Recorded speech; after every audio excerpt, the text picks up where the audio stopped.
Good afternoon, students. How are you all? So again, today is English class, and on your screen you will find the table. One table is there. The same question is there that we had done yesterday.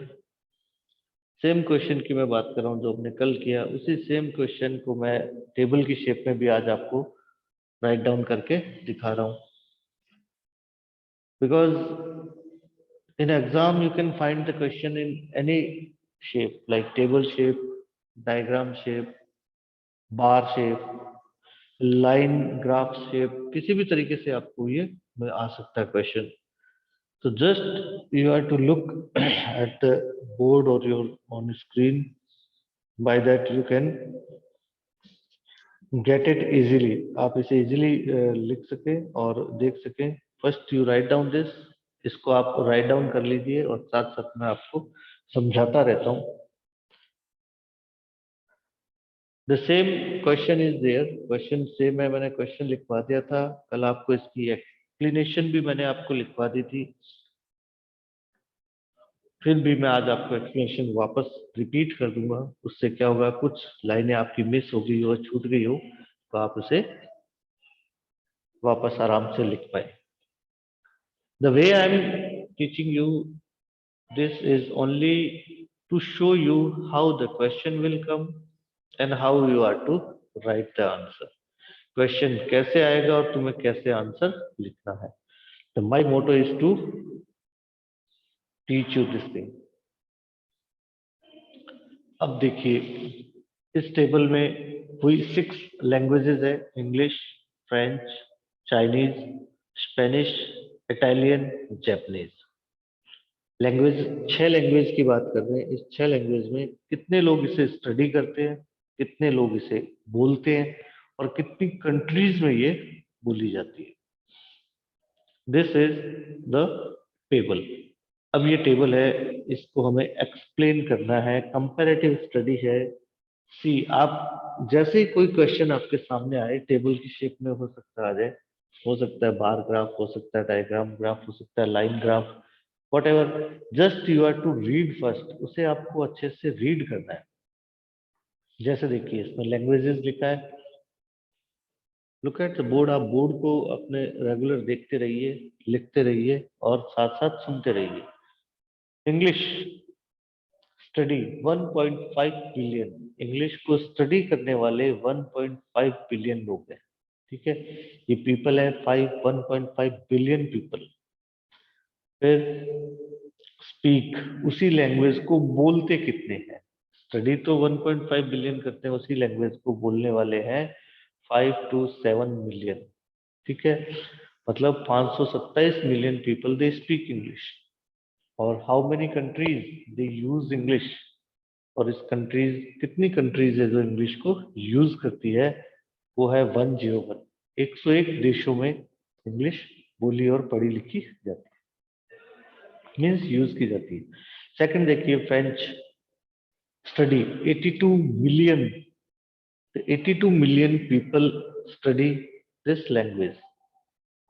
ठीक है, in spite of this 118 million people speak this language. देखिए English की हम बात करें, इसको पढ़ने वाले ज्यादा है, बोलने वाले कम है. फ्रेंच की बात करें, हम पढ़ने वाले कम है पर बोलने वाले इसके ज्यादा है. और ये 51 कंट्रीज में बोली जाती है. English is spoken in 101 countries. French is spoken in 51 countries. Now, if we talk about Chinese, Chinese is studied 30 million. Chinese is studied by 30 million people. 30 million people के द्वारा स्टडी की जाती है, but it is spoken 1.39 billion. अब देखिए सबसे ज्यादा बोलने वाली जो लैंग्वेज है वो चाइनीज में. आप देखिए, गौर कीजिए, सबसे ज्यादा पढ़ने वाली लैंग्वेज 1.5 बिलियन और चाइनीज सबसे ज्यादा. हालांकि ये स्टडी कितने लोगों द्वारा की जाती है, सिर्फ और सिर्फ 30 मिलियन लोगों के द्वारा, परंतु it is spoken bye 1.39 billion people. ठीक है, but only it speaks in 33 countries. ये सिर्फ और सिर्फ 33 कंट्रीज में ही यूज की जाती है। Understood? This comparison you are to write in your language. This comparison आपको ये इस कंपैरिजन को आपको लिखना है, ठीक है। स्पेनिश की हम बात करें, the fourth language is Spanish, is spoken bye 14.5 million people, ठीक है। स्टडीड बाय, स्पेनिश जो है स्टडी की जाती है 14.5 बिलियन पीपल के द्वारा, ठीक है। But it is spoken 389 million people, पर ये 389 मिलियन पीपल के द्वारा बोली जाती है, ठीक है। तो पढ़ने वाले ज्यादा हो गए, बोलने वाले कम हो गए, इस तरीके से इसका रेशियो चल रहा है, और 31 कंट्रीज में बोली जाती है। Now Italian, only 8 million people study, but 67 million people speak, only in 29 countries. It is spoken only in 29 countries. Rather than if we talk about Japanese, the last most popular language is Japanese. Japanese is studied by 3 million people and spoken by 123 million people. And it is spoken only in 25 countries. ये आपने इसको study किया, जैसे भी कोई आपको table मिलती है, ग्राफ मिलता है, whatever you find, just you are to study first, उसको स्टडी कर लिया, then you are to write in your own language. आपको जरूरी नहीं है कि आप जो मैंने लैंग्वेज बता रहा हूँ उसी तरीके से लिखिए, ठीक है। But starting line will remain the same, starting line है आपको सेम रखनी है। जैसे स्टार्टिंग लाइन है, the table illustrate some interesting facts. देखो फर्स्ट लाइन तो आप हर किसी की भी ऐसे ही रख सकते हैं, द टेबल, द डायग्राम, आप कुछ भी कह सकते हो उसे। The table diagram illustrate some interesting facts about the world's most popular language. ये लैंग्वेज की बात कर रहे हैं इसलिए वर्ल्ड्स मोस्ट पॉपुलर लैंग्वेज आ जाएगा। आप जो जो भी आपको दिया होगा स्टडी के लिए, आप उसके बारे में आराम से बात कर सकते हैं। फिर it allows comparison between the number of people who study a language versus who speak it as another, as a mother tongue. कितने लोग हैं जो स्टडी करते हैं और कितने लोग हैं जो इसे बोलते हैं, और कितने देशों में बोली जाती है, बस इसी चीज को आपको कंपेयर करके लिखना है। You can write down in your own language also, आप अपनी लैंग्वेज में लिख सकते हैं। ऐसे स्टार्ट करने के बाद आप लिख सकते हैं, as it is shown in the table that English is studied by 1.5 billion people, rather it is spoken by 527 million people, ठीक है।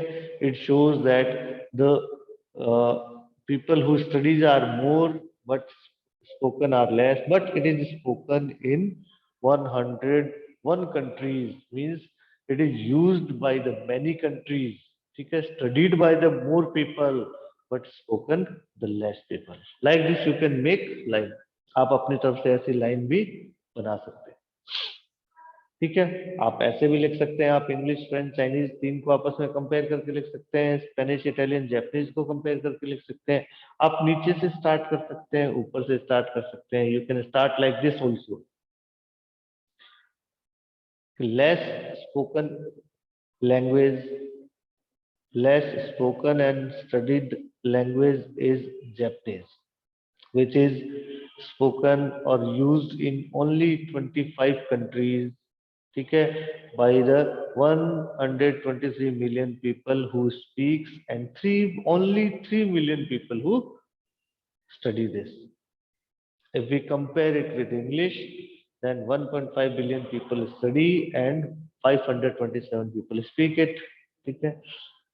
If we compare this Japanese with Italian, then Italian 8 million people study and 67 million people speak it, or it is also spoken in 29 countries.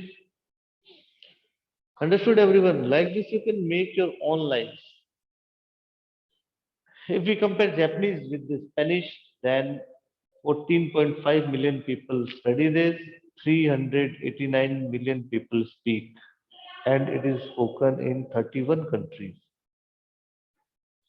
Chinese is spoken by 1.39 billion people. Now the ratio of Chinese speakers are more, because Chinese speakers you will find everywhere, means rather than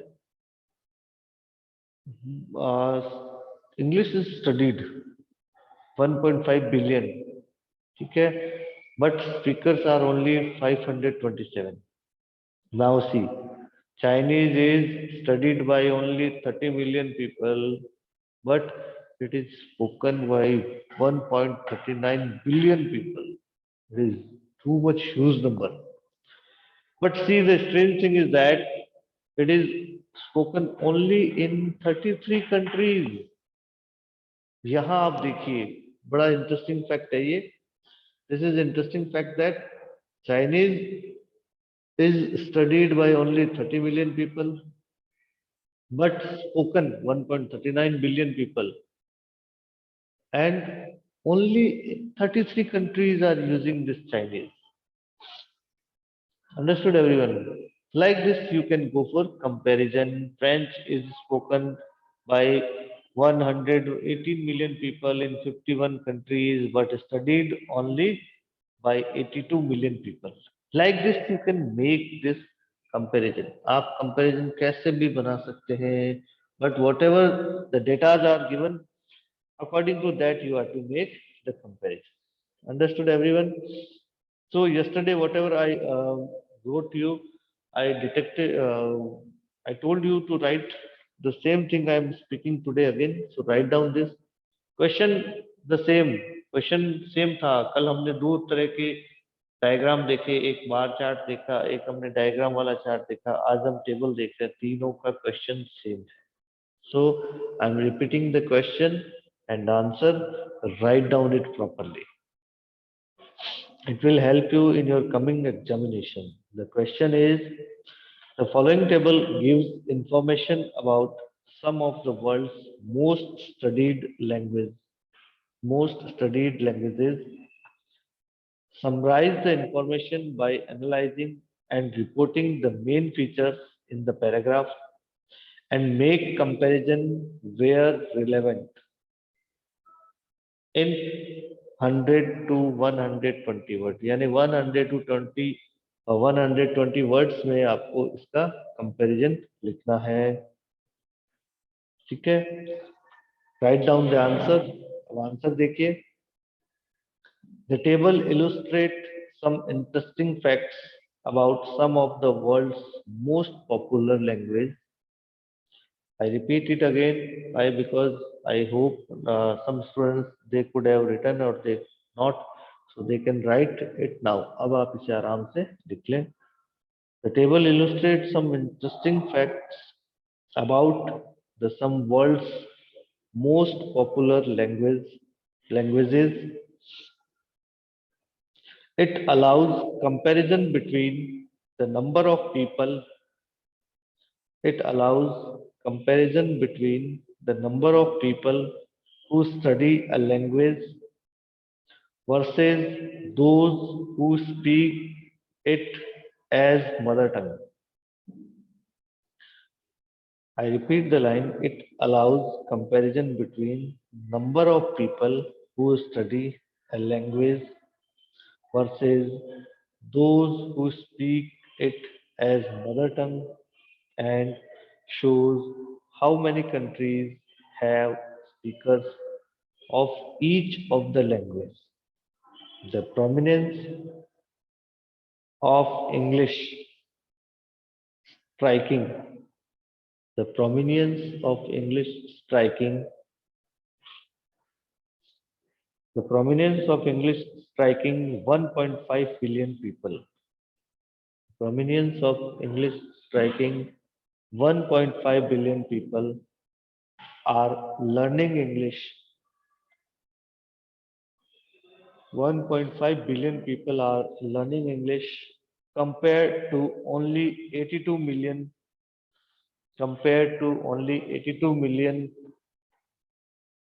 studying the second most popular language, compared to only 82 million studying the second most popular language to learn French. अब देखिए इसने French के साथ इसे compare कर दिया. मैं repeat करता हूँ this line. The prominence of English striking 1.5 billion people are learning English compared to only 82 million studying compared to only 82 million studying the second most popular language to learn French. English is spoken in 101 countries. English is spoken in 101 countries, roughly twice, roughly twice as many as French. ठीक है, रफली चल रहे हैं हम, रफली twice, दो बार ना, दो गुना हो गया, ट्वाइस दो गुना, as many as French, French से दो गुना देशों में बोली जाती है, क्योंकि देखिए फ्रेंच 51 देशों में बोली जाती है और ये 101 देशों में बोली जाती है, and 3 times more than Chinese, और चाइनीज से 3 गुना ज्यादा बोली जाती है इंग्लिश। इंग्लिश चाइनीज से देशों में ज्यादा बोली जाती है। Chinese is spoken only in 33 countries, but English is spoken in 101 countries. तो ये चाइनीज से 3 गुना ज्यादा हो गया। तो ये क्या कर रहा है, English is the only language, ये इंपॉर्टेंट बात है, देखिए English is the only language with more learners than native speakers. English जो है उसमें लर्नर बहुत सारे हैं, नेटिव स्पीकर्स मतलब अपने देश के लोग हैं वो तो बोलते हैं, इसके अलावा दूसरे लोग भी इंग्लिश बहुत ज्यादा यूज करते हैं। क्यों क्यों तभी तो 110 101 देशों में बोली जा रही है और इसको स्टडी करने वाले बहुत हैं। तो English is the only language with more learners than native speaker. In terms of native speakers, Chinese is the most spoken language.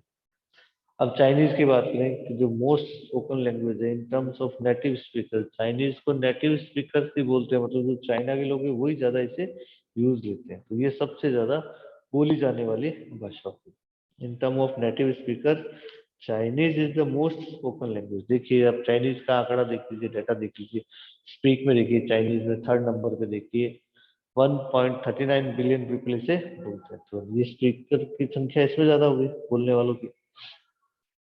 Spanish has over 5 times more native spoken than Italian. अब Spanish को Italian से compare किया है ना, इसमें 5 time more than native spoken हो गई। देखिए चाइनीज इटालियन बोलने वाले हैं 67 मिलियन है, परंतु स्पेनिश को बोलने वाले 389 मिलियन है। तो ये उससे मोर टाइम 5 टाइम्स 4 टाइम्स ज्यादा हुई, 4 गुना या 5 गुना ज्यादा हुई। तो Spanish has over 5 time more native speaker than Italian. ये स्पेनिश और इटालियन को कंपेयर करती है। इटालियन और स्पेनिश जो है उसमें स्पेनिश को बोलने वाले लोग इटालियन को बोलने वाले लोगों से 5 गुना अधिक है। I repeat this line, Chinese is the most spoken language. Spanish has over 5 times more native speakers than Italian. उसके 5 गुना ज्यादा है, but proportionally fewer learners at 14.5 billion, 14.5 billion Spanish के जो लर्नर है वो कम है उसके मुकाबले। ठीक है, for Spanish and 8 million for Italian. अब 8 मिलियन पीपल इटालियन है जो इसे स्टडी करते हैं, लर्न करते हैं, और स्पेनिश के 14.5 है जो इसे स्टडी करते हैं और लर्न करते हैं। एज फॉर जैपनीज, अब जैपनीज की बात, as for Japanese, it is the least studied language of those given with 3 million learners. अब जापानीज देखिए, इस टेबल में हम देखें तो सबसे कम पढ़ी जाने वाली language Japanese, less studied language है। ठीक है, विच इज स्पोकन, स्टडी की जाती है वो बहुत कम लोगों के द्वारा। ठीक है, the line is written, as for Japanese it is the least studied language, बहुत कम पढ़ी जाने वाली है, of those given with 3 million learners, इसके 3 मिलियन लर्नर्स ही ऐसे। There seem there seems to be little correlation between how many native speakers there are of a language and number of learners। ठीक है, अब ये देखो ये सारा इसने कंपेयर कर दिया और अपने सारा लर्नर्स और लैंग्वेज के बारे में बता दिया। But there is a stronger link between number of learners and how many countries have speakers. अब ये दिखा तो दिया, पर ये कह रहा है आपस में बहुत ज्यादा स्ट्रॉन्ग कनेक्शन है। देखिए स्ट्रॉन्ग कनेक्शन का हमें कैसे पता लगता है? 3 मिलियन पीपल ही जापानीज को स्टडी कर रहे हैं, परंतु देखिए 25 कंट्रीज में बोली जा रही है। आप इसको करके देखिए, 3 मिलियन ही पढ़ रहे हैं, परंतु बोलिए 25 देशों में जा रही है, तो वैसे ही रेशियो आई होगी इसका। यदि मान लीजिए पढ़ने वाले इसके ज्यादा होते तो कंट्रीज भी ज्यादा हो जाती, जबकि इंग्लिश पढ़ी बहुत लोगों के द्वारा जाती है, उसके हिसाब से कंट्रीज देखें तो जापानीज कंट्रीज के मामले में आगे चला जाता है और पीपल के मामले में पीछे रह जाता है। Like this the comparison you are to make. Understood everyone? so this was the repetition of yesterday's class। ये कल की क्लास का एक रिपीटेशन था। ठीक है, अब मैं आपको एक और क्वेश्चन लिखवाता हूँ। एक और ठीक इसी तरीके का एक चार्ट, कैसा भी चार्ट हो सकता है, वो आपको मैं ड्रॉ करके आपको बताता हूँ। Then we will go for question. उसके बाद हम क्वेश्चन के लिए जाएंगे। So I am just rubbing this and writing a new question of the same topic. Same topic का एक नया क्वेश्चन लिख रहा हूँ। अब देखिए वो चेंज होगा। Understood everyone? जो मैंने कल और आज कराया, क्वेश्चन भी सेम था, आंसर भी सेम था। ठीक है, तरीका मैंने आपको अलग अलग बता दिया। अब आज जो मैं बताने वाला हूँ उसमें देखिए चार्ट बार है।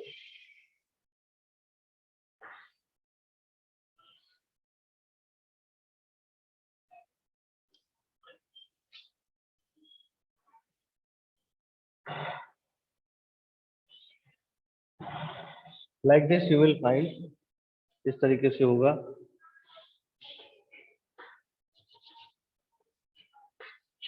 Just you have to write with मी।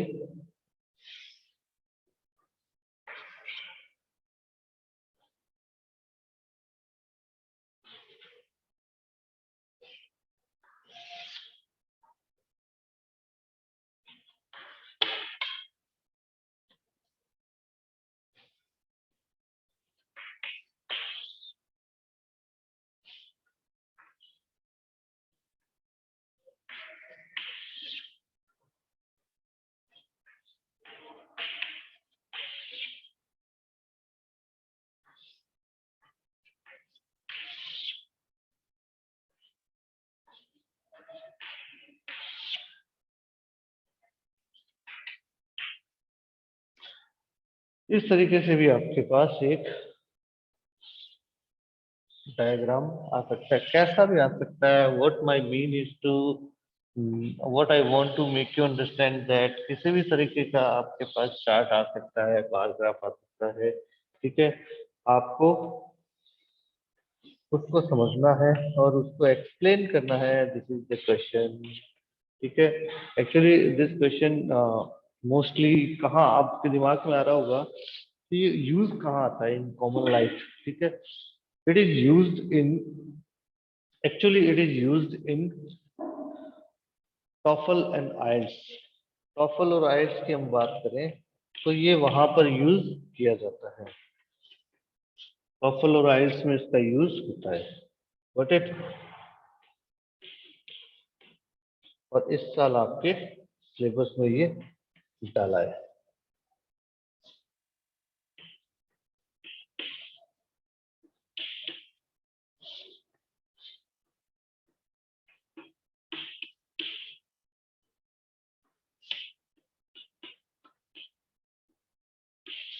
ये देखिए, जस्ट वन साइड 48, 50, 49, 51, 52, 59, 60, 71, 55 ये लिखे हैं। और डाउन नीचे जो लिखे हैं 2007 to 2008, 2009 to 2010, 2011 to 2012, 2013 to 2014, 2015 to 2016, ये इस तरीके से आपको चार्ट दिया हो गया मान लीजिए। ठीक है, अब राइट डाउन द क्वेश्चन। पहले आप क्वेश्चन लिखिए, then you will understand this, है ना। First question write down. The following graph shows,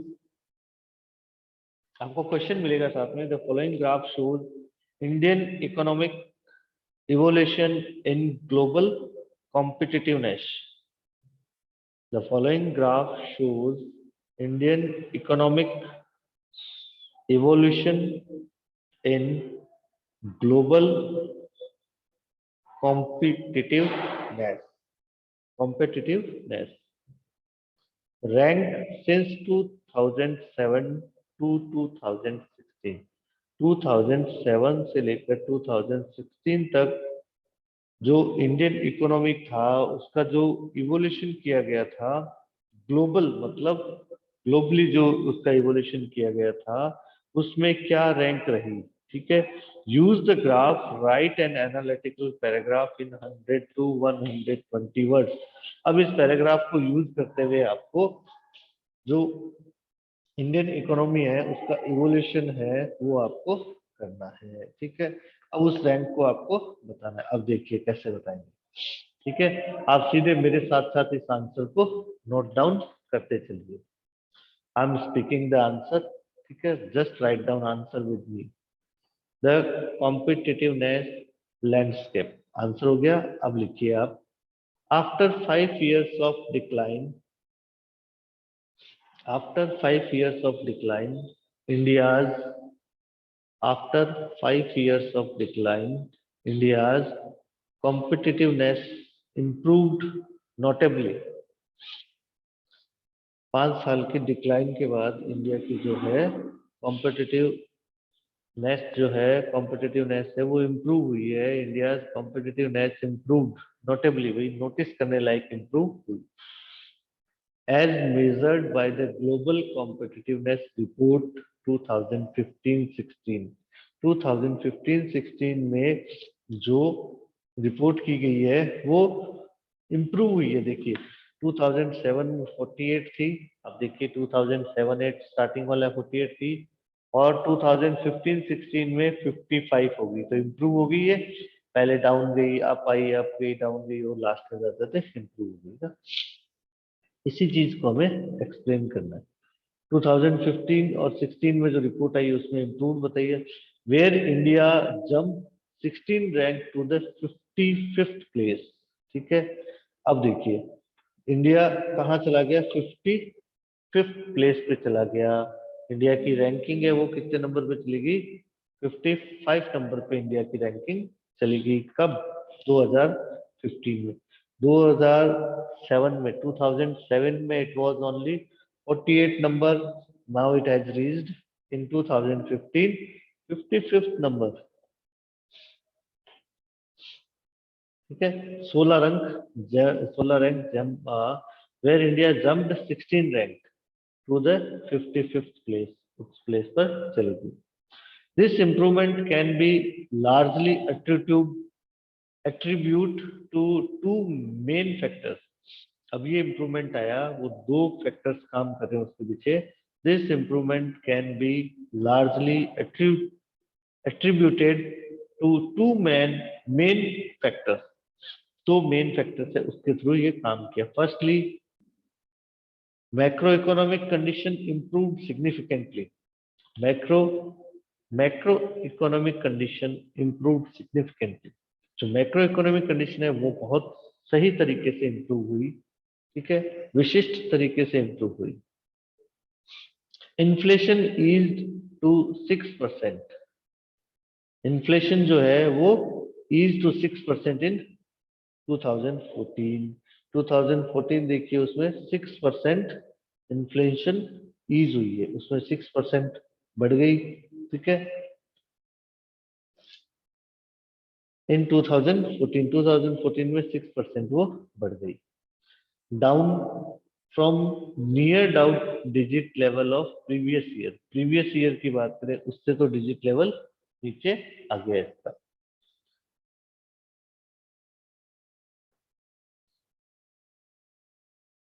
the government budget deficit gradually drop since it's 2000 peak. 2008 का जो पीक आया उसके बाद जो पीक था ये 50 है। 2008 40 जो डबल लाइनें हैं वो उसका पीक आया, पीक के बाद ये देखिए, I repeat the line. The government budget deficit gradually, government budget धीरे धीरे डेफिसिट ग्रेजुअली हुआ, ड्रॉप्ड सिंस इट्स 2000 पीक, 2008 का जो पीक था उससे धीरे धीरे नीचे जाना स्टार्ट हो गया। ठीक है, 2008 का पीक क्या हुआ, 50, जो ये 50 लिखा है ये पीक हो गया, इससे वापस नीचे जा रहा है। Although it still amounted to 7% of GDP in 2014, और ये 2014 का 7% जो था वो जीडीपी थी। 2014 देखो ये रहा, 2014 में ये आ गया 60, इसका 7% ये जीडीपी रही। One of the world's highest, ये वर्ल्ड की हाईएस्ट जीडीपी होगी, it is the world's highest GDP. Secondly, first reason तो क्या हो गया, ये macro economic condition improve significantly, इस वजह से ये सारे फ्लक्चुएशन हुए। सेकेंड जो रीजन बता रहा है वो है the country benefited from the momentum initiated by the election of Narendra Modi. ठीक है, secondly the country benefited from the momentum initiated by the election of Narendra Modi, whose pro-business, pro-growth and anti-corruption stance has improved the business community sentimental towards the government। दूसरा reason ये बता रहा है जो मोदी ने अपना किया, ये इसने कई तरह के कैंपेनिंग किए, उसमें देखिए इसने एक था pro business, pro growth and anti corruption in stand has improved, ये जो उदाहरण थे, has improved the business communities sentimental towards the government. इसके जो मिशन है मोदी के, इन्होंने जो बिजनेसमैन है उस कम्युनिटी को गवर्नमेंट में विश्वास करने पे मजबूर कर दिया, वो गवर्नमेंट को सेंटिमेंट कर दिया उसके प्रति, हाँ अब गवर्नमेंट कुछ ध्यान दे रही है, इस तरीके से कर दिया। अब देखिए इसमें ज्यादा कुछ है नहीं है ना, डेटा ज्यादा कंपेयर नहीं हो रहा, रीजन बीइंग क्योंकि इसमें मैटर इतना लिखा हुआ नहीं है। अब हमें इसका, जो इकोनॉमिक्स के स्टूडेंट है वो तो इसे आराम से पढ़ के कर लेंगे, सम अदर स्टूडेंट्स में हैव सम डिफिकल्टी, तो वो क्या करेंगे, वो इन आंकड़ों को, इन डेटा को आपस में कंपेयर कर सकते हैं यदि they know this thing, otherwise they can write in simple language in 2007 to 8 the economic growth was 48 percentage, the rank was 48, but in the 2008 it went down to 50, 50th rank, ठीक है, then again it raised in 2009, it went 49, like this you can do, or if you know some more then you can write then also।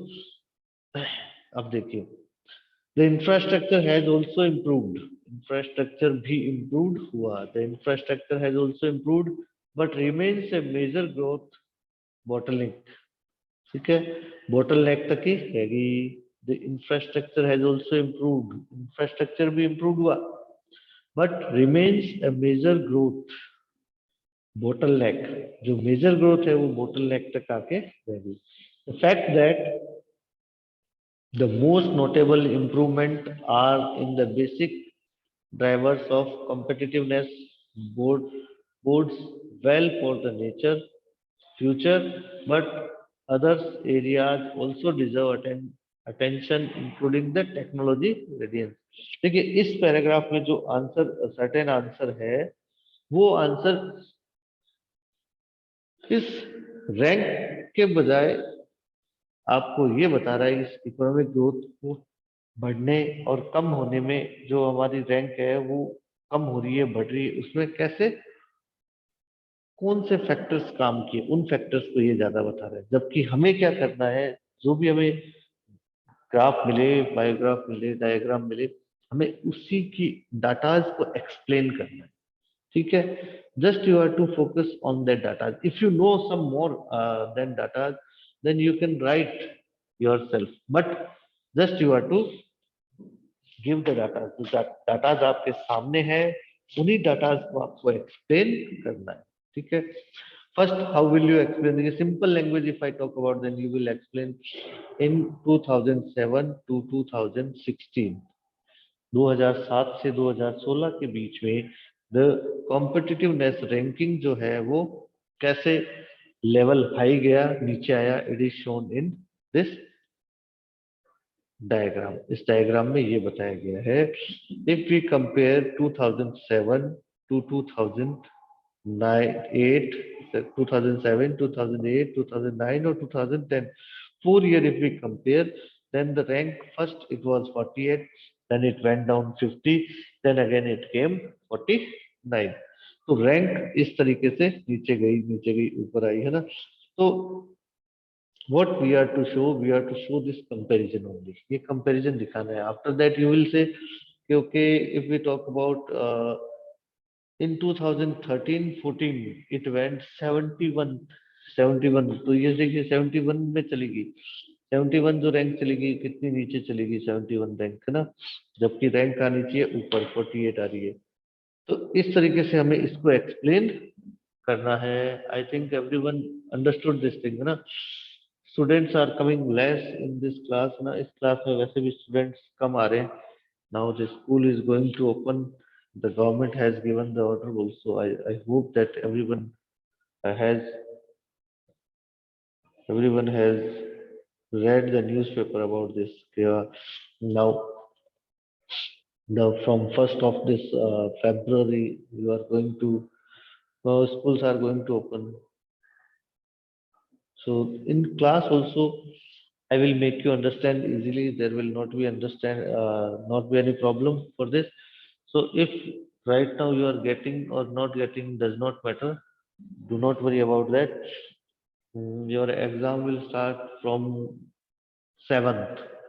So before that, we will meet in school also. If you have any problem, then we will clear this thing over there also. Why? Because it is new topic. That's why you may have some problem or some may have write this because I have taught you yesterday and today both the same thing। उससे आप इसको compare करना सीख जाएंगे। Like this, you can compare this, and if you get chance some more classes, then I will also teach you some more topics. There is no problem. Or if you understood this, then it is good। And also in the next class, whenever the next class will be there, we will go for the practice of tenses, and I will give some question of this because these two things are in my hand। So some practice of tenses, how the question will come and what the answer, how the answer we are to write, although these are the simple things, and this topic again we will do it। Okay, students. So time is going to over. Do take care. Have a nice day, and do practice at home more and more. Okay, do take care. Have a nice day.